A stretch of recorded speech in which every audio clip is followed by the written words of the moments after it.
il n'y a pas eu une relance du mouvement de contestation, comme l'avait demandé par exemple le président Trump.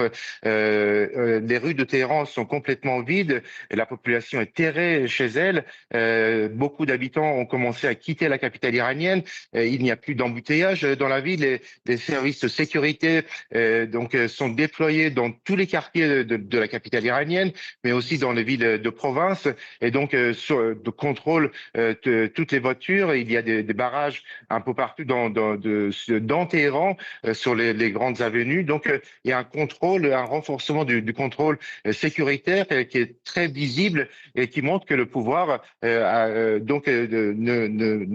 permettra pas une nouvelle tentative de relance du mouvement de contestation. Et en frappant Israël, mais aussi les bases américaines dans la région, mais aussi les monarchies arabes du Golfe Persique, c'est une manière pour le pouvoir iranien de dire que malgré la mort du guide suprême iranien, le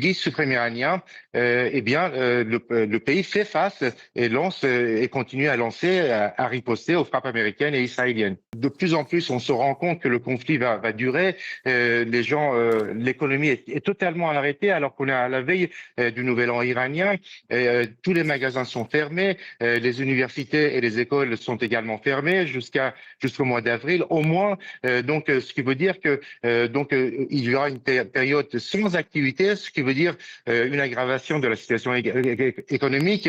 Quand on se rend dans les magasins, il y a certains produits qui manquent, donc le réseau de distribution des produits ne fonctionne plus correctement. Le pays est complètement paralysé, l'économie est complètement D'accord. paralysée. Cela va avoir des conséquences très importantes pour les gens et les classes moyennes et les classes les plus pauvres.